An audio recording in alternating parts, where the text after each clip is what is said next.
What does it mean when we say advanced scheduling? So advanced scheduling within MarketerLIVE is, in a more complex way, communicate with your attendees, potential attendees, and just to create more layers and series of settings for the more advanced plans. So let me show you exactly what I'm talking about. I'm going to create a new meeting here, and we're going to call this advanced scheduling. Again, this looks familiar in that you can standard duration, start, date, time zone, generate a password or create a password, and create a friendly URL. Invite the participants, just like any of the other versions for the non-advanced options, but there's this little button here, and it says Advanced Options. I'm going to click that, and this screen now, you notice, before it didn't have these tabs, and now we have these tabs right here. So the schedule for this meeting, all of a sudden there's a custom description, there's an option to include an agenda, you can attach a calendar file or not, add a link to the calendar file, attach an agenda, or even display custom instructions if there was an additional need for instructing your guests. So let's move on to the next section. Participants. This is going to help you organize your address book. So in the event that you had new contacts that were not in the address book, it'll automatically import them into the address book. That is not a feature for the lower levels of membership. You can also hide the user count. So you won't be able to do that in the starter and the intermediate plans, but you can do this in the advanced plans and beyond. You can also play sound when the user joins. Some people like this. I find it a little interrupting, but really just the options are there for you. As far as access goes, we can now change whether or not it's private, public, or anything in between. You can determine whether guests join as a certain level, moderator or otherwise. There's an option for breakout rooms, and this is a really great feature if you are doing a larger webinar or you would like to take certain speakers and have them siphoned off into a Q&A for certain people that could be moderated as well.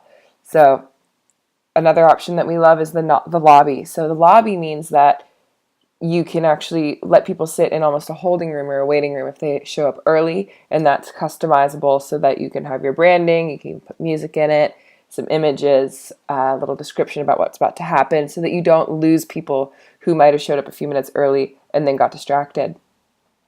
You can also show an embed widget for recording. So the recording that you're making of your webinar can then be available for people to take and use that embed code on their own websites.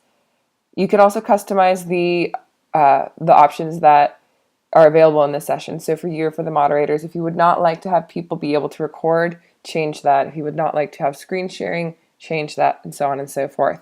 As far as audio and video is concerned, if for some reason you only wanted it to be within a closed system and not have people be able to access from their personal devices or from a phone, you can allow this, unless you're in a very restricted medical or some kind of environment where you wouldn't want people to be able to access it on a personal device. We generally like to leave this one enabled or disabled rather. You can automatically start the audio or video when you enter for you or the moderators. You can set the default to fit to screen or 100%. Registration, this is where it really gets great because as opposed to the system for just the basic and the intermediate, with advanced, this is where you get to really start collecting data.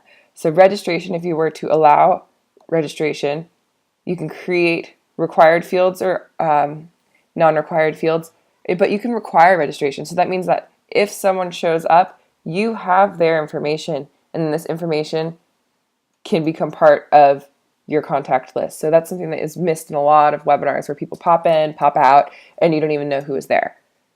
And then as far as sending invitations, this is another really amazing ability for the advanced scheduling. So you can send a custom email invitation. You can set a first reminder email So let's say 60 minutes, but you can do days or hours. So as many days, 7 days before, you could do an email.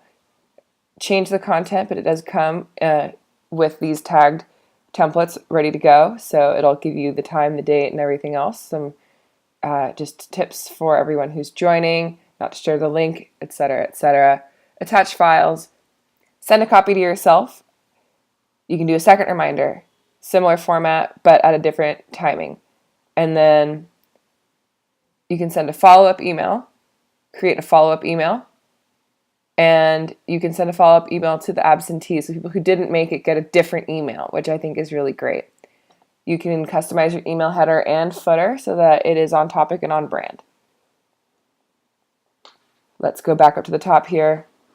And as you can see, these are the advanced features. If we were to go back here and take the advanced options off, all of a sudden now there is no tabbed navigation, which is what you would get with the starter or intermediate plans. This is the advanced settings that begin at the advanced level of membership.